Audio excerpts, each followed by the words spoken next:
નમસ્કાર પ્રણામ મિત્રો, જય માતાજી, જય શ્રી કૃષ્ણ.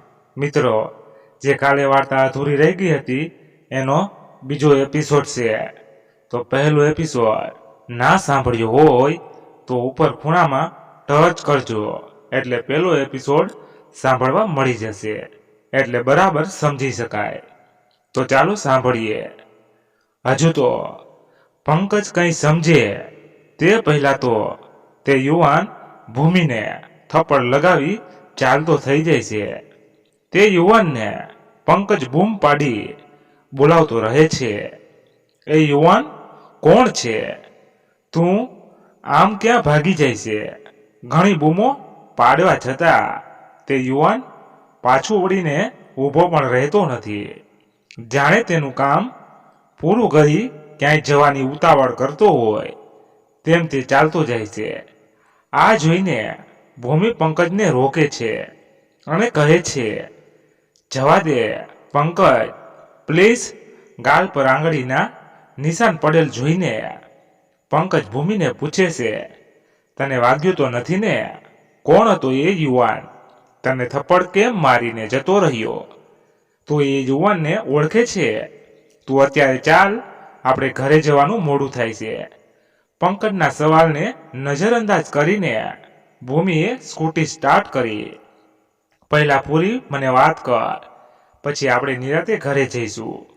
જાણવાની જિજ્ઞાસાથી પંકજ પૂછે છે. ત્યાં ભૂમિના ફોનમાં તેના પપ્પા કિશોરભાઈનો ફોન આવે છે. ફોનમાં કિશોરભાઈ ઘરે મહેમાન આવ્યા છે, તે માટે ઘરે આવતી વેળાએ ભૂમિ તું દૂધ લેતી આવજે એવું કહ્યું. બહુ સવાલ કરીશ અહીં. જો પપ્પાનો ફોન હતો, દૂધ ઘરે ઝડપથી પહોંચાડવાનું છે. ચાલ સ્કૂટી પાછળ બેસી જા. ફરી સ્કૂટી સ્ટાર્ટ કરીને ભૂમિ બોલી. પંકજ કંઈ બોલ્યો નહીં. સવાલોને જાણે સેવ કરી લીધા હોય તેમ ચૂપ રહીને સ્કૂટી પાછળ બેસી ગયો. પણ મનમાં તે વિચારોમાં ખોવાયેલો રહ્યો. કોણ હશે એ યુવાન? ક્યાંક ભૂમિ તે યુવાનના પ્રેમમાં તો નહીં હોય ને? જો પ્રેમમાં હોય તો મને કેમ કહ્યું હું તને પ્રેમ કરું છું? પંકજને કંઈ સમજ પડી ન હતી. ઘર આવ્યું ત્યાં સુધી તે વિચારોમાં ખોવાયેલો રહ્યો. ઘરે પહોંચ્યા એટલે બંનેએ મહેમાનને સોફા પર બેઠેલા જોયા. જોઈને જય શ્રી કૃષ્ણ કહ્યું. ભૂમિ રસોડામાં કામમાં લાગી ગઈ તો પંકજ મહેમાન સાથે થોડી વાર બેસ્યો અને પછી તેના રૂમમાં જતો રહ્યો. પંકજના મનમાં હજારો સવાલો ઉત્પન્ન થઈ ચૂક્યા હતા. એ સવાલોના જવાબો બસ ભૂમિ જ આપી શકે તેમ હતી. જેને આપણે પ્રેમ કરવા લાગ્યા હોય તેની બધી મુશ્કેલીઓ આપણી મુશ્કેલી લાગવા લાગી હતી. પંકજને રાત થઈ તો પણ પંકજને ભૂમિને એકલા મળવાનો મોકો મળ્યો નહીં. મહેમાન જવાની પંકજ રાહ જોઈ રહ્યો હતો. જમીને મહેમાન નીકળી ગયા. મહેમાન ગયા પછી પંકજ આગના ઈશારાથી ભૂમિને એક વાત કહી છે એવો ઈશારો કર્યો, પણ ભૂમિએ ઈશારાને નજરઅંદાજ કર્યો. જાણે તે એકલી રહેવા માંગતી ન હોય તેવું લાગ્યું. હવે પંકજ પાસે એક જ રસ્તો રહ્યો હતો કે બધા સૂઈ જાય પછી ભૂમિના રૂમમાં જઈને તેની સાથે વાતો કરું. એટલે ઘરના સભ્યોને સૂઈ જવાની પંકજ રાહ જોવા લાગ્યો. તે તેના રૂમમાંથી નીચે નજર કરતો રહ્યો કે બધા ક્યારેય સૂઈ જાય છે. આખરે મોડી રાત થઈ એટલે બધા સૂઈ ગયા. પંકજને વિચાર આવ્યો કે અત્યારે ભૂમિને મળવા કરતા સવારે મળી લઈશ, એટલે તે સૂવાની ટ્રાય કરવા લાગ્યો. પણ મનમાં રહેલા સવાલો તેને ઊંઘ આવવા દેતા ન હતા. પછી વિચાર બનાવ્યો કે ભૂમિના રૂમમાં જઈને તેને સવાલો પૂછી જો. પણ વિચાર આવ્યો કોઈ જાગી જશે તો?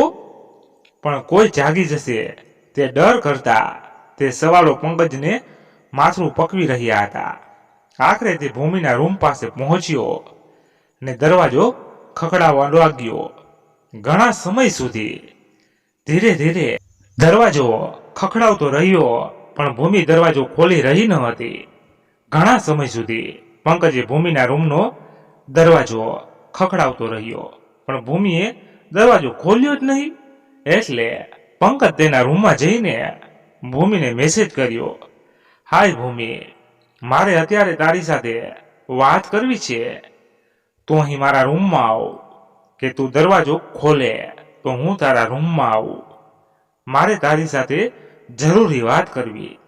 વાત નહીં કરીશ તો કદાચ મને ઊંઘ પણ નહીં આવે. પંકજ હાથમાં ફોન રાખીને ભૂમિના મેસેજની રાહ જોવા લાગ્યો. થોડા સમય થયા પછી ભૂમિનો રિપ્લે આવ્યો, સોરી પંકજ, અત્યારે મને માથું દુખી રહ્યું છે. આપણે કાલે વાત કરીશું. મને મેસેજ કરી પરેશાન કરીશ નહીં. ઓકે, તું સૂઈ જા. Good night, bye. ભૂમિએ મેસેજમાં બાય કહ્યા પછી પંકજે આગળ કોઈ મેસેજ કર્યો નહીં. બસ તે વિચારવા રહ્યો કે કોઈ તો ગંભીર વાત છે જે ભૂમિ મારાથી છુપાવી રહી છે. મનમાં એક વિશ્વાસ બનાવી લીધો કે જ્યાં સુધી એ યુવાનને જાણવું કે શા માટે તેણે આવું કર્યું હતું, ત્યાં સુધી હું નિરાતે બેસીશ નહીં. હું જરૂરથી ભૂમિને આ રહસ્ય સોલ્વ કરીને જ જંપીશ. આ વિચાર કરતો હતો પંકજ સૂઈ ગયો. સવારે કોલેજ જવા માટે પંકજ તૈયાર થાય છે. આજે ભૂમિને કોલેજમાં રજા હતી, એટલે તે ઘરે જ રહેવાની હતી. પંકજને ભૂમિ વિશે વધુ જાણવા માટે તેની સાથે બહાર મળીને વાત કરવી યોગ્ય લાગી રહી હતી.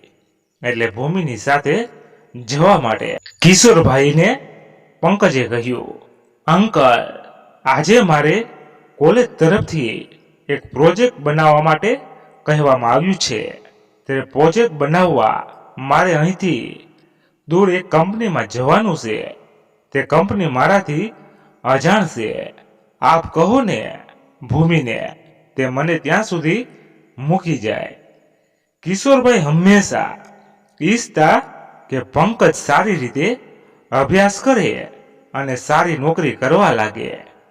તેવી તેણે મોટી જવાબદારી લીધી હતી. એટલે ભૂમિને કહ્યું, બેટી ભૂમિ, તું પંકજને તે કહે તે એડ્રેસ પર મૂકી આવજે ને. પંકજે તે જગ્યા જોઈ નથી. ક્યારેય પણ ભૂમિએ તેના પપ્પાની કોઈ વાતની ના પાડી હતી નહીં.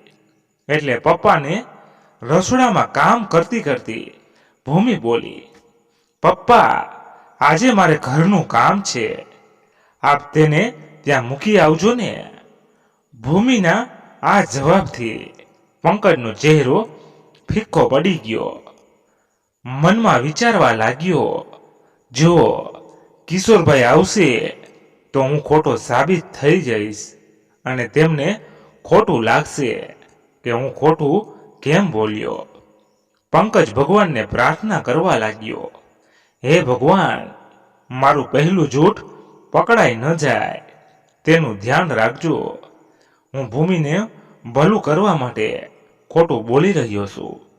ત્યાં ભગવાન જાણે પંકજની વાત સાંભળી હોય તેમ રસોડામાંથી ભૂમિની મમ્મી ગીતાબેન બોલ્યા, ભૂમિ, તું પંકજને તે કહે ત્યાં મૂકી આવજે. આજે ઘરે બહુ કામ નથી. પંકજને તારી જરૂર છે. એટલે તું જઈશ તો તેને સારું લાગશે અને તે ક્યાંય ભૂલો નહીં પડે. આપણી જવાબદારી છે પંકજને સારી રીતે અભ્યાસ કરાવવાની. મમ્મીના આ જવાબથી ભૂમિને નામાંથી હા પાડતા કહ્યું, ભલે મમ્મી, હું પંકજને તે કહેશે ત્યાં મૂકી આવીશ. કિશોરભાઈના ગયા પછી ભૂમિ અને પંકજ બંને સ્કૂટી લઈને બહાર નીકળ્યા. રસ્તામાં પંકજે ભૂમિને સવાલ કર્યો, કાલે તને થપ્પડ મારી તે યુવાન કોણ હતો? મને ખબર છે તું કંઈક છુપાવી રહી છે.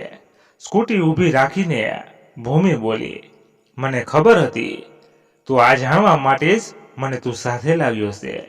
મારે તને કોઈ વાત નથી કરવી અને આજ પછી મને કોઈ સવાલ કરવા નહીં. ગુસ્સે થઈને ભૂમિ બોલી. પંકજ સમજી ગયો, જો વધુ ભૂમિને કહેવામાં આવશે તો તે વધુ ગુસ્સે થશે. તે કરતાં જો તે જાતે કહેશે તો સારું રહેશે. એમ માનીને પંકજ હવે ભૂમિ સામે કંઈ બોલતો નથી. બસ એટલું કહ્યું, ચાલ સ્કૂટી ચલાવ ભૂમિ અને મને કોલેજ સુધી મૂકી જા. ભૂમિ માટે એક ફરજ હતી કે પંકજને કોલેજ સુધી મૂકી આવવાનો. એટલે તેણે સ્કૂટી ચાલુ કરી અને પંકજને કોલેજ સુધી મૂકી આવે છે અને આગળ કોઈ વાત કર્યા વગર તે ઘરે જતી રહે છે. પંકજ ઘરે આવ્યો અને ભૂમિ પંકજ તરફનું વર્તન સાવ બદલાઈ ગયું હતું.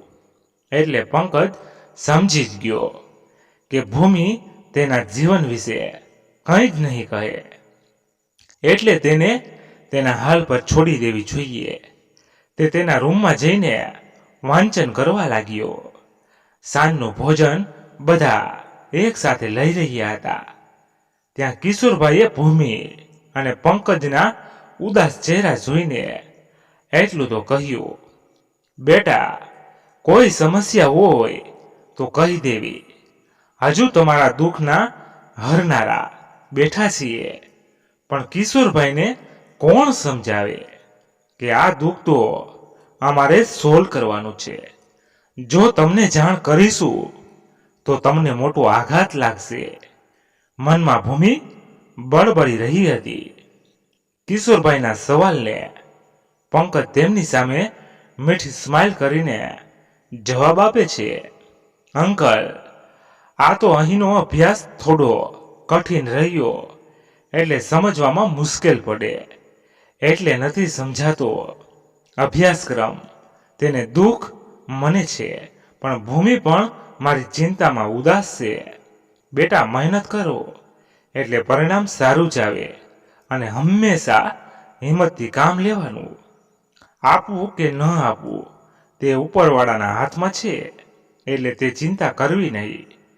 ભૂમિ અને પંકજને સલાહ આપતા કિશોરભાઈ બોલ્યા. એક સાથે બંને બોલ્યા, ભલે આપ કહેશો તેમ કરીશું. રાતનું ભોજન લઈને પંકજ તેના રૂમમાં જઈને વાંચન કરવા લાગ્યો. તેનો નિર્ધારિત સમય થઈ ગયો હતો મોડે સુધી વાંચવાનો એટલે તે મોડે સુધી વાંચતો રહ્યો. રાતના 11 થયા હશે. બહાર ઠંડો પવન હતો એટલે પંકજે રૂમનો દરવાજો બંધ રાખ્યો હતો. પંકજને કોઈ દરવાજા પાસે ઊભું હોય તેવો ભાસ થયો. તેણે એક પડછાયો જોઈને અનુમાન લગાવ્યું કે કોઈક તો છે દરવાજા પાસે. બુક બેડ પર મૂકીને તે દરવાજા પાસે જઈને ધીમેથી દરવાજો ખોલ્યો તો ભૂમિ ઊભી હતી. રાતના 11 વાગ્યે તો બધા સૂઈ જતા હોય છે એટલે ભૂમિને આ રીતે પંકજ પાસે આવવું પંકજને થોડી નવાઈ લાગી. પંકજે તેને અંદર આવવા કહ્યું. ભૂમિ રૂમમાં પ્રવેશી ને બેડ પર બેસીને રડવા લાગી. શું થયું ભૂમિ, કેમ રડે છે? જે હોય તે મને કહી દે, હું તારી મદદ કરવા તત્પર છું. ભૂમિના હાથ પર હાથ મૂકીને પંકજ બોલ્યો. પંકજનો વિશ્વાસ મળતા ભૂમિ આંસુ લૂછતી બોલી, પંકજ આજે હું તને મારા જીવન વિશે બધી વાત કહેવા આવી છું. આજે મને ખબર પડી ગઈ કે તું સાચે મારો મદદગાર છે અને મને વિશ્વાસ છે તું મારી મદદ જરૂરથી કરીશ. બોલ ભૂમિ, હું તારા માટે બધું કરવા તૈયાર છું પણ તું કંઈ મારાથી છુપાવીશ નહીં. ભૂમિએ પોતાના જીવન વિશે બનેલી ઘટના વર્ણન કરવાનું શરૂ કર્યું. કોલેજ શરૂ થઈને બસ થોડા દિવસ થયા હતા. આમ જોઈએ તો મારા કોઈ ખાસ મિત્રો બન્યા ન હતા પણ ક્લાસમાં બાજુની સીટ પર બેસતી મીરા સાથે થોડી દોસ્તી થઈ ગઈ હતી. મીરા મારી કરતા સ્વભાવે વધુ નટખટ હતી. તેને મસ્તી કરવી ખૂબ ગમતી. પછી ભલે કોઈ જાણીતું હોય કે અજાણ, બસ તેને આનંદ મળે એટલે મસ્તી કરી લે. તે મારી સાથે વધુ પડતી મસ્તી કરતી, કેમ કે હું પણ તેની મસ્તી કરતો. એક દિવસ ચાલુ ક્લાસમાં પટ્ટાવાળા દ્વારા કહેવામાં આવ્યું કે ભૂમિ અને મીરાને અત્યારે પ્રિન્સિપલ તેની ઓફિસમાં બોલાવે છે. અચાનક પ્રિન્સિપલનું બંનેને બોલાવવું મને ટેન્શનનું કારણ બની ગયું.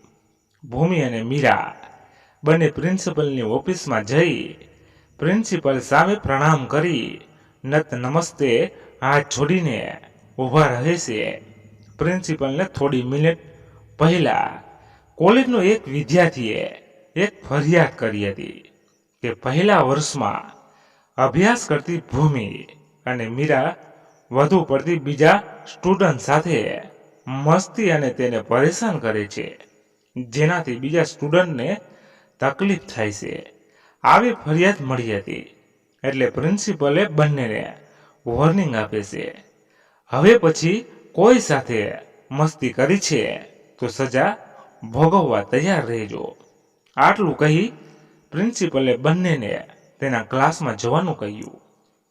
પ્રિન્સિપલની ઓફિસમાંથી બહાર આવી ભૂમિ અને મીરા બંને એકબીજાના સામે જોઈને વિચારવા લાગ્યા કે પ્રિન્સિપલ આગળ આપણી ફરિયાદ કોણે કરી છે. એક નિર્ણય કર્યો, જ્યાં સુધી તે ફરિયાદી મળીને જાય ત્યાં સુધી આપણે કોઈ મસ્તી કરીશું નહીં. તે દિવસથી મીરા તે ફરિયાદીને પકડી પાડવા ઘણી મહેનત કરી. 2 દિવસની મહેનતથી મીરાને તે ફરિયાદી પકડાવવામાં સફળતા મળી. તે ફરિયાદી યુવાન હતો મિલન, જે એકવાર મીરા સાથે તેનો ઝઘડો થયો હતો. વાત જાણે એમ છે કે એક દિવસ મીરા શોપિંગ કરવા માર્કેટમાં જઈ રહી હતી. ત્યારે માર્કેટમાં એક મોલ પાસે પહોંચી. મોલ ઘણો મોટો હતો, પણ પાર્કિંગની એટલી બધી ખાસ વ્યવસ્થા હતી નહીં, એટલે પાર્કિંગ હંમેશા ફૂલ રહેતું. એક બાઇક ત્યાંથી નીકળી હોય ત્યાં પાછળ બીજી બાઇક ગોઠવાઈ જ ગઈ હોય. મીરાએ આજુબાજુ નજર કરી પણ પાર્કિંગની કોઈ ખાલી જગ્યા હતી નહીં. તો પણ મીરા પોતાની સ્કૂટી એક બાઇક આગળ પાર્ક કરીને શોપિંગ મોલમાં જતી રહી. તેણે એ પણ વિચાર્યું નહીં કે બાઇકવાળો વહેલો આવશે તો તેની બાઇક કેવી રીતે ત્યાંથી કાઢશે. તે બાઇક હતી મિલનની. તે મિલન પણ આજ મોલમાં શોપિંગ કરી રહ્યો હતો. મિલન શોપિંગ મોલમાંથી બહાર આવી તેની બાઇક પાસે આવે છે તો બાઇકની આગળ સ્કૂટી પાર્ક કરેલી જોઈ. તે સ્કૂટીને હટાવવાની ઘણી કોશિશ કરી પણ સ્કૂટી હટી નહીં, કેમ કે સ્કૂટી લોક કરેલી હતી. હવે જ્યાં સુધી સ્કૂટી ત્યાંથી હટે નહીં ત્યાં સુધી મિલનની બાઇક નીકળે નહીં. વિચાર આવ્યો, તે સ્કૂટીવાળીની રાહ જોવા કરતા સ્કૂટીને ઊંચકીને દૂર કરી દઉં. મિલન તે સ્કૂટીને ઊંચકવાની કોશિશ કરી પણ સ્કૂટી જૂના મોડલની હતી એટલે ભારે બહુ હતી. મિલનથી જરા પણ ઊંચકી નહીં. ન છૂટકે મિલન તે સ્કૂટી એમ જ મૂકીને તે સ્કૂટીવાળીની રાહ જોતો ત્યાં બેઠો રહ્યો. જ્યારે તે સ્કૂટીવાળી મીરા ત્યાં આવે છે, પહેલા તે પોતાના સામાન સ્કૂટી આગળ ગોઠવે છે, પછી સ્કૂટી સ્ટાર્ટ કરે છે. મિલન તેને જોઈને સમજી જાય છે કે આ છોકરી સ્કૂટીવાળી છે. તરત મિલન તેની પાસે જઈને એટલું કહ્યું, મેડમ, તમારી સ્કૂટીના કારણે મારી બાઇક આગળ અટવાઈ હતી. આપે જોવું જોઈએ કે આગળ એક બાઇક પડી છે, તે કેવી રીતે કાઢી શકશે. મીરા તે મિલન સામે તાકીને જોઈ રહી, જાણે કે તેને કોઈ કડવા વહેણ કહી રહ્યું હોય. જાણે વાંક તેનો નહીં મિલનનો હોય તેમ મીરા બોલવા લાગી. ઓય મિસ્ટર, આ પાર્કિંગનો વિસ્તાર છે. અહીં ગાડીઓ જ પાર્ક થાય. અને રહી વાત તારી બાઇકની, તો તારે એવી જગ્યાએ પાર્ક કરવી જોઈએ જ્યાં બાઇક સહેલાઈથી નીકળી શકે. મોં બગાડતી મીરાએ સ્કૂટી સ્ટાર્ટ કરી. મિલન કઈ સીધો છોકરો હતો નહીં. તે પણ મીરાને પણ હરાવી શકે એવો હતો. પણ પહેલા તેને લાગ્યું પ્રેમથી સમજાવીએ તો આગળ કોઈ આવી ભૂલ ન કરે. એટલે તે સહજ રીતે વાત કરી. મીરાના આવા જવાબથી મિલનનું મગજ છટકી ગયું. તે મીરાની સ્કૂટીની ચાવી લઈ લીધી અને પોતાની બાઇક લઈને નીકળી ગયો. પાછળ મીરા ગુસ્સામાં અવાજ કરતી રહી, પણ સાંભળે કોણ? ઓય મિસ્ટર, જેટલો સમય મિલન ત્યાં પાર્કિંગમાં બેઠો હતો તેટલો સમય તે મીરાની સ્કૂટીની ચાવી લઈને બહાર રહ્યો. એ એવું ઈચ્છતો હતો કે તે જેટલી રાહ જોઈ તેટલી તે સ્કૂટીવાળી છોકરી રાહ જોવે. સમય થયો એટલે મિલન ત્યાં પાર્કિંગ પાસે આવ્યો અને પોતાની બાઇક મીરાની સ્કૂટી પાસે ઊભી રાખી. મીરા રાહ જોઈ રહી હતી કે ક્યારે તે બાઇકવાળો યુવાન આવે અને મારી સ્કૂટીની ચાવી આપી જાય. મિલન ને જોઈને મીરા એકદમ ઊભી થઈ ગઈ અને હાથ લંબાવી મિલન પાસે ચાવી માંગી. મિલને હાથમાં ચાવી આપતા કહ્યું, જોયું ને, જેવી કરણી તેવી ભરણી. મિલન પાસે ચાવી આંચકીને બોલી, હું જોઈ લઈશ તને. મારું નામ મીરા છે. મીરા. મિલનનો વળતો જવાબ મીરાના જવાબ જેવો હતો, અરે જોઈ લેજે અને થાય તે કરી લેજે. તારું નામ ભલે મીરા રહ્યું, મારું નામ પણ મિલન છે. મિલન, હજુ ઘમંડ છે તો લાગે છે ઉતારવું પડશે. બાઇક ટાઈટ કરતા કરતા મિલન બોલ્યો. મોં બગાડતી મીરા પણ બોલી, તો મિલન હવે તું જોઈ લેજે આ નટખટ મીરા તારા શું હાલ કરે છે. બાઇક ચલાવતા ચલાવતા મિલન પણ મીરાને જવાબ આપતો ગયો, જોઈ લેજે અને થાય તે કરી લેજે. આ મિલન હંમેશા શહેરમાં એકલો જ ફરે છે. મીરાને મિલન સાથે બનેલી આખી ઘટના તેની નજર સામે આવી ગઈ હતી. મીરાએ તરત જ ભૂમિને કહ્યું, આ મિલનની પાપડ ભાંગ્યા નહીં તો તે પ્રિન્સિપલ આગળ જઈને ફરિયાદ કરી આવ્યો. હરામખોર, ડરપો, ચાલો લાગે છે તેનું ભરાઈ ગયું છે. મારા હાથનો માર ખાઈને ચૂપ રહેશે. ગુસ્સો કરતી ભૂમિને મીરા કહે છે.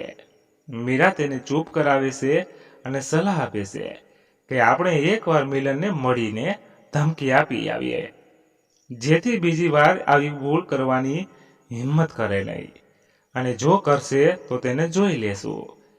ભૂમિ પણ જાણે મીરાની ભાષા બોલવા લાગી. બીજે દિવસે મીરા અને ભૂમિ સમય પહેલા કોલેજે આવી પહોંચ્યા અને મિલનના આવવાની રાહ જોવા લાગ્યા. મીરાને ખબર હતી આવા હરામી માણસો કાં કોલેજમાં વહેલા આવી જાય અને કાં મોડા. તે સમયસર ક્યારેય આવતા જ નથી. હજુ થોડીક વાર રાહ જોઈ હશે ત્યાં મિલન પોતાની બાઇક લઈને સામેથી આવતો મીરાએ જોયો. તરત બાજુમાં ઊભેલી ભૂમિને કહ્યું, જો સામેથી આવે તે હરામી મિલન છે. ભૂમિએ મિલન સામે નજર કરી તો 6 ફૂટ ઊંચાઈ, 36ની છાતી, ભરાવદાર ચહેરો, દાઢી અને મૂછ સાથે થોડા લાંબા તેના વાળ હતા. બાઇક અને કપડાં જોઈને ભૂમિ તો થોડી વાર તેમનામાં ખોવાઈ જ ગઈ, જાણે કે કોઈ રાજકુમાર હોય. સ્થાન બંધ થઈને મિલનને જોઈ રહી. મિલનની બાઇક બંનેની પાસેથી પસાર થઈ અને થોડી ધૂળ ઉડાડતી ગઈ. આંખ પર ધૂળ આવતા મીરા ગાળ બોલી, ડફોડ હરામી, આંધળો લાગે છે. હવે તો મારા હાથનો માર ખાશે. તું ભૂમિ સામે મીરાએ નજર કરી તો ભૂમિ હજુ એમ જ સ્તનબંધ થઈને ઊભી હતી. હાથ પકડીને મીરાએ તેને હોશમાં લાવીને કહ્યું, ચાલ જલ્દી તે નાલાયકને મેથી પાક આપીએ. મોડું કરીશું તો ક્લાસમાં જતો રહેશે. ભૂમિ તો મીરાની સાથે ચાલતી થઈ. રસ્તામાં મીરા બબડતી હતી, પણ ભૂમિ હજુ મિલનના વિચારોમાં ખોવાયેલી હતી. સાંભળે છે ગાંડી, હું શું કહી રહી છું? હાથ ખેંચતા મીરા બોલી. જાણે હોશમાં આવી ગઈ હોય તેમ ભૂમિ બોલી, સાંભળું છું, કંઈ બહેરી નથી. તારી સાથે ચાલી તો રહીશું. પાર્કિંગમાં બાઇક પાર્ક કરીને મિલન ક્લાસ તરફ જઈ રહ્યો હતો. રસ્તામાં મીરા અને ભૂમિ ઊભા રહી ગયા. મિલનની નજર મીરા પહેલા ભૂમિ પર પડી અને તે તેની સામે જોઈ રહ્યો. ભૂમિ પણ મિલન સામે જોઈ રહી, જાણે કે એકબીજામાં ખોવાઈ ગયા. મિલનની સામે આવીને મીરા કહે છે, ઓય મિલન, આમ પ્રિન્સિપલ આગળ ફરિયાદ કરીને હીરો બનવા જઈ રહ્યો હતો ને? અરે, કાંડામાં બળ હોય તો સામી સાથીએ લડને. આમ પ્રિન્સિપલનો સહારો શા માટે લઈ રહ્યો છે? મિલનની નજર ભૂમિ પરથી હટીને મીરા પર આવી અને મીરાના આ કડવા વહેનને મિલન સારી રીતે મીરાને જવાબ આપતા કહે છે, હું મિલન છું. મિલન, સામી સાથીએ લડનારો મિલન. પ્રિન્સિપલે મને પૂછીને પાણી પીવે છે. એ તો જો જાણતી નહીં હોય. અને રહી વાત બદલો લેવાની, તો હું તે વાતને ક્યારેય ભૂલી ગયો હતો. જો બદલો લેવો જ હતો ને મારે, તો તું અહીં કોલેજ આવતી ન હોય. એટલામાં તું સમજી જા. બંને વચ્ચે આગળ વધુ ઝઘડો થાય તે પહેલા ભૂમિ મીરાને લઈને ક્લાસ તરફ નીકળી જાય છે. પાછળ મિલન પણ ક્લાસ તરફ રવાના થાય છે. ક્લાસ પૂરા થયા પછી મીરા અને ભૂમિ ઘરે જવા નીકળ્યા. રસ્તામાં મીરા ભૂમિ પર ગુસ્સે થાય છે ને અફસોસ વ્યક્ત કરે છે, તારા કારણે હું મિલનને સબક આપી શકી નહીં. ત્યારે ભૂમિ પ્રેમથી સમજાવે છે, મીરા, જો મિલન એવો છોકરો મને નથી લાગતો. તેની વાત પરથી લાગતું હતું કે તેણે આપણી ફરિયાદ પ્રિન્સિપલને નથી કરી. અને મીરા, સાચું કહું, ભૂલ તારી હતી. જો તે સ્કૂટી સરખી પાર્ક કરી હોત તો આજે વાત અહીં સુધી પહોંચી ન હોત. મારી વાત માન. મિલનને સોરી કહી વાત અહીંથી પૂરી કરી દે. મીરા સ્વભાવે મસ્તીખોર સાથે જીદી હતી, એટલે ભૂમિને કહી દીધું, જો ભૂમિ, મિલન સાથેની વાત અહીં જ સમાપ્ત કરવી હોય તો મિલનને માફી માંગવી પડશે. તું તો કદાપી માફી નહીં માગું. ભૂમિ સમજી ગઈ, આ મીરા કોઈ કાળે મિલન સાથે માફી નહીં જ માગે. મારે જ મિલનને સમજાવી મીરા આગળ માફી મંગાવવી પડશે. ભલે મીરા, હું મિલનને સમજાવવાની કોશિશ કરીશ. આટલું કહી ભૂમિ તેના ઘર તરફ વળી. બીજા દિવસે ભૂમિ અને મીરા સાથે કોલેજ જઈ રહી હતી. કોલેજ આવી ગયું અને ભૂમિની નજર મિલન પર પડે છે. એટલે મારે લાઇબ્રેરીમાં એક બુક લેવી છે, એમ મીરાને કહીને ભૂમિ મિલન પાસે પહોંચે છે. હાય મિલન. મિલને ભૂમિ સામે નજર કરીને મીઠી સ્માઇલ આપીને હાય કહ્યું. ભૂમિ વાતો કરવા માટે મિલન બધાથી દૂર લઈ જવા માંગતી હતી, એટલે મિલનને ભૂમિએ કહ્યું, મિલન, મારી સાથે ચાલ તો તારું કામ છે. ભૂમિ પાછળ મિલન ચાલતો થાય છે. ભૂમિ બધા સ્ટુડન્ટથી અલગ એક જગ્યાએ ઊભી રહે છે. પાછળ મિલન આવીને ભૂમિને પૂછે છે, શું વાત છે ભૂમિ? આવી રીતે એકાંતમાં કેમ મને લાવી છો? મિલનને પાસે બેસાડીને પ્રેમથી કહે છે, જો મિલન, તારે અને મીરા વચ્ચે જે ઝઘડો થયો છે તે સમાધાન હેતુથી હું તને વાત કરવા આવીશું. મને ખબર છે તું બધાથી અલગ અને સારું વ્યક્તિત્વ ધરાવતો યુવાન છો અને હંમેશા સારા કાર્યો માટે તું હંમેશા પહેલા હોય છે. ભૂમિ, મારા વખાણ કરવાની કોઈ જરૂર નથી. હું જે છું તે છું.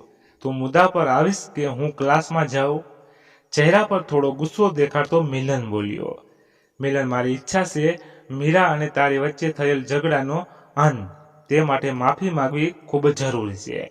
માફી માંગવાથી સંબંધ ફરી કાયમ થઈ શકે છે. હજુ ભૂમિ આગળ વાત કરે તે પહેલા મિલન બોલ્યો, તો સાંભળ ભૂમિ, હું મીરા સામે ક્યારેય માફી નહીં માગું. વાંક મારો નહીં, મીરાનો છે. એટલે માફી તો મીરાને જ માગવી જોઈએ. ભૂમિ ફરી મિલનને સમજાવે છે. મિલન તો માફી માંગવા તૈયાર થતો નથી. ભૂમિ તેની સામે દોસ્તીનો હાથ લંબાવે છે. ત્યારે મિલન ભૂમિની દોસ્તીનો સ્વીકાર કરે છે. પણ ભૂમિ દોસ્તી ખાતર મીરાની સામે માફી માંગવા મિલનને કહે છે. આખરે દોસ્તી ખાતર મિલન ભૂમિની વાત માની જાય છે.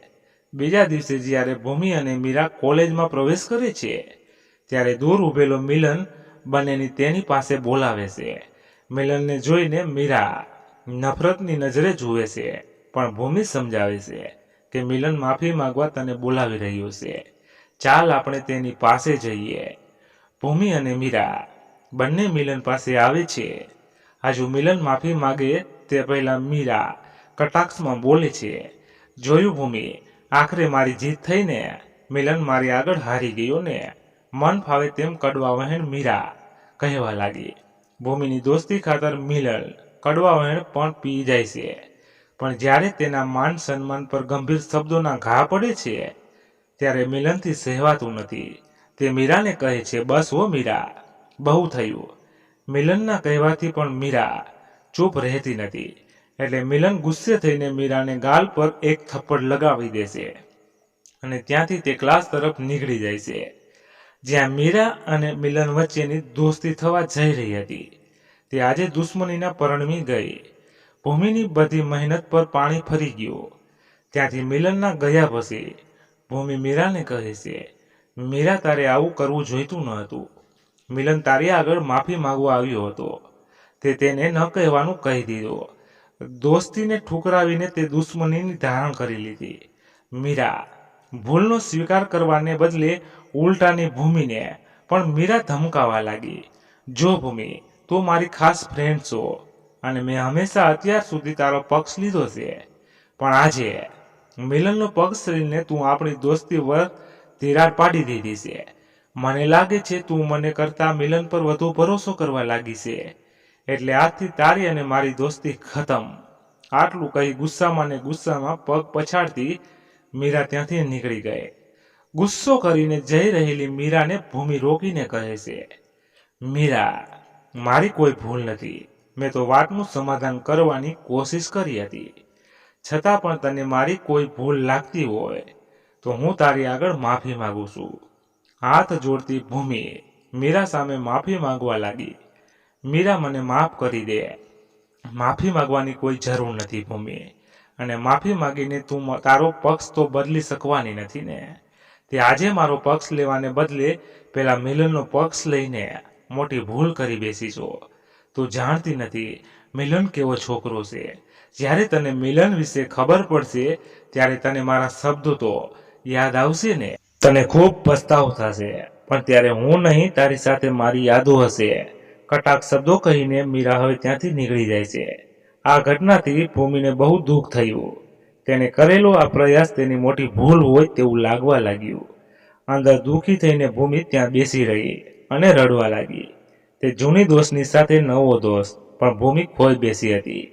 મીરા વગરની ભૂમિ સાવ એકલી પડી ગઈ હતી. તે દિવસથી કોલેજ પાછી ફર્યા પછી 2 દિવસ થયા, પણ ભૂમિ કોલેજ ગઈ હતી નહીં. તે હજુ પણ દુઃખી હતી. પોતાના રૂમમાં આખો દિવસ પુરાઈને રહીને રડ્યા કરતી. એકવાર ભૂમિએ મીરાને કોલ કર્યો, પણ મીરાએ તેનો કોલ રિસીવ કર્યો નહીં. તો મિલન પણ ભૂમિનો કોલ કટ કરી દેતો હતો. આથી ભૂમિ વધુ દુઃખી થઈ હતી. એક બાજુ ભૂમિ તેની ખાસ દોસ્ત મીરાને ખોઈ બેસી હતી, તો બીજી બાજુ હજુ મિલન સાથે પ્રેમના પગરવ પથરાઈ રહ્યા હતા ત્યાં વિખેરાઈ ગયા. હવે શું કરવું તે ભૂમિને સમજ પડતી ન હતી. તે હજુ પ્રયાસ કરીને બંનેને પોતાના જીવનમાં લાવવા માંગતી હતી. બીજે દિવસે ભૂમિ કોલેજ પહોંચીને મીરાને મળે છે અને હવે આવું ક્યારેય નહીં થાય એવું વચન આપે છે. પણ મીરા પર ભૂમિના વચનનું કોઈ જ મૂલ્ય રહેતું નથી. મીરા મોં ફેરવીને ભૂમિને સંભળાવી દેશે કે મારી કોઈ દોસ્ત નથી, તું મને ભૂલી જજે. મીરાએ તો ખાલી કહી દીધું કે મને ભૂલી જજે, પણ ભૂમિ માટે આ દોસ્તી ભૂલવી સહેલી નથી. દરેક પળે સાથે રહેનારી એક દોસ્તને ભૂમિ કેવી રીતે ભૂલી શકે? પણ એક હાથે તાળી ન પડે તેમ એક વ્યક્તિથી દોસ્તી નિભાવી શકાતી નથી. હવે ભૂમિએ પોતાના મનને પણ મનાવી લીધું કે મીરા મારી દોસ્ત હતી, હવે નહીં. થોડા દિવસ પછી અચાનક કોલેજમાં ભૂમિ સામે મિલન આવે છે. અચાનક મિલનનું સામે ચાલીને આવવું ભૂમિને કંઈ સમજ પડી નહીં. મિલન પાસે આવીને ભૂમિને કહ્યું, ભૂમિ, મને માફ કરી દેજે. મારા કારણે તારી અને મીરાની દોસ્તી દુશ્મનીમાં પરણાવી. જાણે કે ભૂલનો પસ્તાવો કરી રહ્યો હોય તેમ મિલન ગળગળો થઈને ભૂમિને કહેવા લાગ્યો. ભૂમિ પણ જાણે તેની આ લોભામણી વાતોમાં આવી ગઈ હોય તેમ, મિલન, તારો કોઈ વાંક ન હતો. તે તો ઝઘડાનો અંત લાવવાનો પ્રયાસ કર્યો હતો. ભૂલ તારી કે મારી નહીં, પણ સમજનાર મીરાની હતી. આમ કહી ભૂમિ પણ મિલનની ભાષા બોલવા લાગી. ઘણી વાતો કર્યા પછી જાણે કે પહેલા જેવી દોસ્તી હોય તેમ સાથે ચાલતા ચાલતા ક્લાસ તરફ બની ગયા. અને હવે પહેલાની જેવી દોસ્તી ભૂમિ અને મિલનની થઈ ગઈ. કોલેજમાં એક વખત ભૂમિ અને મિલનને સાથે મીરા જોઈ ગઈ હતી ત્યારે ગુસ્સે તો થઈ હતી, પણ હવે તે ભૂમિ અને મિલનથી દૂર રહેવા જ માંગતી હતી. એટલે આ દસ્યનો તેણે નજરઅંદાજ કરી તેના રોજબરોજના કામમાં ધ્યાન આપ્યું. પણ એક વખત તો દિલમાં લાગી આવ્યું હતું કે ભૂમિ ગમે તેવી પણ મારી ફ્રેન્ડ છે, હું આ મિલન સાથે તો રહેવા નહીં દઉં. પણ મીરા આગળ ત્યારે દોસ્તી કરતા દુશ્મનની તેની પર હાવી થઈ ગઈ હતી. એટલે તે તેના મનની વાત મનમાં જ દબાવી દીધી. મિલન અને ભૂમિ હવે એક ખાસ ફ્રેન્ડ બની ગયા હતા. પણ બંને કોલેજમાં થોડી વાતો જ કરતા. બાકીની વાતો તો હવે ફોન પર થવા લાગી હતી. સતત ફોનમાં જોઈને ભૂમિના પિતા કિશોરભાઈએ એકવાર કટાક્ષમાં કહી પણ દીધું હતું, દીકરી ભૂમિ, અભ્યાસ કરતા વધુ સમય જો તું મોબાઈલમાં આપીશ તો અભ્યાસ પર બ્રેક લાગી જશે. થોડા દિવસ ભૂમિ મોબાઈલથી અળગી રહી, પણ પછી તે રોજની જેમ કલાકો સુધી મિલન સાથે વાતો કરવા લાગી. ક્યારેક ભૂમિ મિલનને દીકું કહે, તો ક્યારેક જાનું, તો ક્યારેક મારું બકુડું પણ કહી દેતી. પણ આ બધું તેને ફેમિલી સાંભળી ન જાય. એ સમયે જ ભૂમિ અને મિલન વચ્ચે હવે પ્રેમનો પગરવ પથરાવા લાગ્યો હતો. જાણે કે પ્રેમમાં અંકુર ફૂટી રહ્યા હતા. બસ હવે પ્રેમનું પ્રપોઝ કોણ કરે તેની રાહ જોવાઈ રહી હતી. તે દિવસે પણ થોડા દિવસોમાં જ આવી ગયો. એક દિવસ સવારમાં મિલન ભૂમિને ફોન કરીને બહાર મળવાનું કહે છે. આમ તો બંને રોજ બહાર મળતા જ હતા, પણ આજે એક અંગત વાત કહેવી છે તેવું મિલન ફોન પર ભૂમિને કોલ કરીને કહી રહ્યો હતો. ભૂમિ તો મિલનને મળવા બેચેન થઈ રહી હતી. તેને મનમાં એમ જ હતું કે આજે મિલન તેને દિલમાં રહેલી વાત મને કહેશે. એટલે ખુશીની વાતની મારી તે સજી ધજીને તૈયાર થઈ અને પોતાની સ્કૂટી લઈને મિલને જે જગ્યાએ મળવાનું કહ્યું હતું તે જગ્યાએ જવા રવાના થઈ. ફોન પર મિલનને જ્યાં જગ્યાની વાત કરી હતી તે જગ્યા ભૂમિએ ક્યારેય જોઈ હતી નહીં. બસ નામ સાંભળ્યું હતું, પણ લોકોના મુખેથી તે જગ્યા સારી નથી એવું સાંભળ્યું હતું. પણ પ્રેમમાં પાગલ ભૂમિએ તે જગ્યા વિશે ક્યારેય વિચાર કર્યો નહીં, અને તે તો મિલનને મળવા તે જગ્યા પહોંચી છે. શહેરથી તે જગ્યા ઘણી દૂર હતી. એક સુનસાન વિસ્તારમાં એક જૂનું જર્જરિત ખંડેર જેવું મકાન હતું. ત્યાં ભૂમિ આવી પહોંચી. તે જગ્યા જોતા જ ભૂમિ ડરવા લાગી અને અહીંથી નીકળી જવું એમ તેના મનમાં વિચાર આવવા લાગ્યો. હજુ તો પાછી પાની કરી તે પહેલા સામે મિલન આવી જાય છે. મિલનને જોઈને ભૂમિના મનમાં રહેલું ડર ગાયબ થઈ જાય છે અને તેની પાસે જઈને ગળે વળગી જાય છે. ભૂમિ પછી આગળ શું થયું? આગળની ઘટના કહેતી કહેતી ભૂમિ રોકાઈ ગઈ અને આંખમાંથી આંસુ વહેતા થયા. આ જોઈને પંકજ બોલ્યો, મિલન તને મળી ગયું એ ખુશીની વાત કહેવાય, પણ પછી શું? કંઈક તો બોલ, આમ રડે છે કેમ? ભૂમિ ચૂપ રહીને રડતી રહી. રડતી આંખે બસ એક શબ્દ બોલી, જેને હું પ્રેમ સમજતી હતી તે પ્રેમ નહીં, ટાઈમ પાસ નીકળ્યો. પણ આ જ વાત મને ત્યારે સમજાય જ્યારે મારા જીવનનું મેં બધું લૂંટાવી દીધા. પછી તું સરખી વાત કર મને ભૂમિ, આગળ શું થયું? આખરે પંકજે તેને હિંમત આપી ત્યારે તેને આગળ કહેવાનું શરૂ કર્યું. મિલનને મળીને હું બહુ ખુશ હતી. એવું લાગી રહ્યું હતું કે જિંદગીમાં મારી જે તમન્ના હતી તે પૂરી થવા જઈ રહી છે.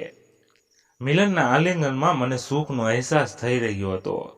પ્રેમમાં હું આંધળી થઈ ગઈ હોય તેમ મિલનની હરકતોનો કોઈ ખ્યાલ જ રહ્યો નહીં. તે પ્રેમ નહીં, પોતાની હવસ મિટાવવા મારા શરીરને ટચ કરી રહ્યો હતો. તે મને જરાય ખ્યાલ રહ્યો નહીં. બસ જાણે કે હું તેની સામે મૂર્તિ બનીને ઊભી હોઉં. હાથ પકડીને મિલન મને તે ખંડેર જેવા મકાનની અંદર લઈ ગયો. ત્યારે થોડો તો ખ્યાલ આવી ગયો હતો કે મિલન પ્રેમ માટે નહીં પણ શરીરની ભૂખ મિટાવવા મને અહીં સુધી લાવ્યો હતો. મિલન ધીરે ધીરે મારી નજીક આવવા લાગ્યો. પહેલા મારો હાથ પકડીને પાસે બેસાડી અને પ્રેમના નામે તે તેની બુરી નજર મારા પર કરી રહ્યો હતો. પ્રેમમાં આંધળી બનેલી હું બસ જાણે મિલન મને પ્રેમ કરી રહ્યો છે એમ માનીને હું તેના હવસને સહન કરી રહી હતી. હદ તો ત્યારે થઈ જ્યારે તે પોતાના ઈરાદા પર આવી ચૂક્યો. કિસ કરતો કરતો મિલન હવસખોર પ્રાણીની જેમ મારું બદન નોચવા લાગ્યો. તો પણ હું હજુ ચૂપ જ હતી. મને ખબર હોવા છતાં હું તેને રોકી શકતી ન હતી. તેનું કારણ પ્રેમમાં બનેલી મારું આંધળી વૃત્તિ. મિલન હવે જાણે મને પીખી નાખવાની તૈયારીમાં જ હતો. ત્યાં હું હોશમાં આવી. પ્રેમના નામ પર જે મારી સાથે કરવા માંગતો હતો તે મને ખ્યાલ આવી ગયો. તેના ખોળામાંથી હું તરત જ ઊભી થઈ ગઈ. કેમ ભૂમિ, ઊભી કેમ થઈ ગઈ? કોઈ પ્રોબ્લેમ? મિલન બોલ્યો. મિલન, હું આ માટે હજુ તૈયાર નથી. પ્લીઝ મને માફ કરી દે. સહજ રીતે ભૂમિએ મિલનને કહ્યું. ભૂમિનો આ જવાબ સાંભળીને મિલન ગુસ્સે થયો હોય તેમ બોલ્યો. ભૂમિ, મને લાગે છે તું મને પ્રેમ નથી કરતી, નહીં તો આવી રીતે તું ના ન કહે. ભૂમિને અત્યારે ત્યાંથી નીકળી જવું યોગ્ય લાગ્યું. તે ત્યાંથી નીકળી એટલે મિલન બોલ્યો. ભૂમિ, તું મારા પ્રેમને જાણી ન શકી. ખરેખર હું તને દિલથી ચાહું છું. હું બસ તને જ પ્રેમ કરી રહ્યો હતો, કંઈ નહીં. આગળ તારી મરજી. ભૂમિ ઘરે આવી ત્યારે વધુ દુઃખી થઈ ગઈ હતી. એક બાજુ તેની ખાસ ફ્રેન્ડ મીરા ને ખોવાનું દુઃખ હતું, તો બીજી બાજુ જેને તે દિલથી પ્રેમ કરતી હતી તે પ્રેમના નામ પર તેનો ઉપયોગ કરવા માંગતું હતું. હવે શું કરવું તે ભૂમિને સમજાતું ન હતું. એક વિચાર તો એવો આવ્યો કે બીજા શહેર જઈને મારો અભ્યાસ પૂરો કરું, પણ તે તેના માતા પિતાને એકલા મૂકીને કંઈ જવા માંગતી ન હતી. 2 દિવસ ઘરે રહીને તે શાંતિથી વિચારવા માંગતી હતી કે હવે મારે શું કરવું. ભૂમિ એક દિવસ ઘરે રહી. બીજા દિવસે તેને કોલેજ યાદ આવી એટલે તે કોલેજ જવા નીકળી. કોલેજ પહોંચી એટલે કોલેજના ગેટ પાસે તેના ક્લાસના મિત્રો એકબીજા સાથે વાતો કરી રહ્યા હતા. જ્યારે ભૂમિ તેની બાજુમાંથી પસાર થઈ ત્યારે તેને સાંભળ્યું, અરે યાર, આ ભૂમિ પણ કેવી છે. મિલનના પ્રેમને સમજી ન શકી. બિચારો મિલન હોસ્પિટલમાં મરણની પથારીએ પડ્યો છે. ભૂમિના કાને આ શબ્દો પડતા જ જાણે તેના ભ્રમના દરવાજા તૂટી પડ્યા હોય તેમ મિલન પ્રત્યે વસવસો શાંત થઈ. તેના માણસ પટલ પર ચિંતાના વાદળો છવાઈ ગયા. બેબાકડી બનીને મિલન વિશે વધુ જાણવા તે તેના ક્લાસ મિત્રો પાસે પહોંચી અને તેમણે પૂછ્યું, શું થયું મિલનને? તમે બધા મારા ફ્રેન્ડ મિલનની જ વાતી કરી રહ્યા છો. તેમાંથી એક યુવાન બોલ્યો, હા મેડમ. એટલું કહી હસ્યો અને થોડું કટાક્ષમાં આગળ પણ બોલ્યો, જેની પાસે પ્રેમની ઉમ્મીદ હોય તે જ દગાજવાદ નીકળે તો બિચારા પ્રેમીની શું હાલત થાય. હું અહીં મિલન વિશે તમારી પાસે જાણવા આવીશું, નહીં કે તમારા કડવા વહેણ સાંભળવા. બધાને સંભળાવી ભૂમિ ત્યાંથી નીકળી ગઈ. મિલનને શું થયું હશે તે વિચારતી ક્લાસ તરફ ભૂમિ જઈ રહી હતી. ત્યાં ક્લાસરૂમ પહેલા તેના જ ક્લાસમાં એક કડમેટ રોહિણી મળે છે. ભૂમિ તેને મિલન વિશે પૂછે છે. મિલનને શું થયું છે? રોહિણી, તું મને કહીશ? જો ભૂમિ, કોલેજમાં વાતો થઈ રહી છે કે તારા કારણે મિલને ઘણી બધી ઊંઘની ટેબ્લેટ લીધી હતી. હાલ તે હોસ્પિટલમાં કોમામાં છે તેવું જાણવા મળ્યું છે, પણ કઈ હોસ્પિટલમાં દાખલ છે તે હજી સુધી કોઈને ખબર નથી. આ સાંભળીને ભૂમિની આંખમાં આંસુ આવી ગયા. જેને તે હવસખોર માની રહી હતી તે પ્રેમ માટે જાન પણ આપવા તૈયાર છે. હું તેના પ્રેમને સમજી ન શકી. આમ વિચારતી તે મનને કોસવતી રહી. હાથમાં ફોન લઈને ભૂમિ મિલનને કોલ કરતી રહી, પણ મિલનનો ફોન બંધ આવી રહ્યો હતો. ક્લાસ શરૂ થઈ ગયા હતા, પણ ભૂમિ હજુ સુધી ક્લાસમાં ગઈ ન હતી, કેમ કે તે મિલનની ચિંતામાં આમ તેમ કોલેજના ચક્કર લગાવી મિલન વિશે વધુ જાણવા ફાફા મારી રહી હતી. કોલેજમાં ભૂમિએ એક પણ ક્લાસ લીધો નહીં અને કોલેજના ક્લાસ પૂરા થઈ ગયા એટલે કોલેજ બહાર આવીને વિચારી રહી હતી, સીધી ઘરે પહોંચું કે હોસ્પિટલ જઈને મિલનની તપાસ કરી લો, તેને કેમ છે. પણ આટલા મોટા શહેરમાં કઈ એક તો હોસ્પિટલ હોતી નથી. ઘણી બધી હોસ્પિટલો હોય છે, એટલે હોસ્પિટલમાં મિલનને શોધવો મુશ્કેલ લાગ્યો ને. ભૂમિ સીધે ઘરે પહોંચી. 2 દિવસથી ભૂમિ પરેશાન રહેતી હતી. ઉપરથી ફરી મિલનની ચિંતા આવી એટલે ભૂમિ માનસિક રીતે થાકી ગઈ અને ઘરે જઈને સૂઈ ગઈ. આજ પહેલી વાર ભૂમિ આટલો સમય સૂઈ રહી હતી. સવાર થયું એટલે ફરી હાથમાં ફોન લઈને મિલનને કોલ કરી જોયો, પણ હજુ તેનો ફોન બંધ આવી રહ્યો હતો. તૈયાર થઈને મિલનને કેમ હશે અને ક્યાં હશે તે ચિંતામાં જાણવા માટે ભૂમિ કોલેજ જવા વહેલી નીકળી ગઈ. કોલેજ જતી વખતે ભૂમિ મિલનને એક પૂરપાટ ઝડપે જતી કારમાં જોઈ જાય છે. મિલન તો કોમામાં હતો, તો શું ભૂમિએ જે કારમાં મિલનને જોયો તે મિલન જ હતો કે બીજું કોઈ, તે જોઈશું આગળના ભાગમાં. એટલે મિત્રો, વાર્તા હજી અધૂરી છે. હા, એક ભાગ બાકી છે. તમને આખરી ભાગ સાંભળવા કેટલા ઉત્સુક છો અને તમને વાર્તા કેવી લાગી એ કોમેન્ટ કરી જણાવજો. અને હા, પસંદ આવ્યું હોય તો એક લાઈક કરીને તમારા ખાસ મિત્રો સુધી પહોંચાડી દેજો, એટલે એ પણ આનંદ માણી શકે. અને આપણી આ ચેનલ પર નવા હો તો ચેનલને ઝડપથી સબસ્ક્રાઇબ જરૂરથી કરજો. ધન્યવાદ. ફરી મળીએ નવા એપિસોડમાં. ત્યાં સુધી બધા મસ્ત રહો, તંદુરસ્ત રહો. જય માતાજી, જય દ્વારકાધીશ. હર હર મહાદેવ, મહાદેવ, મહાદેવ. જય શ્રી રામ, જય બજરંગ બલી.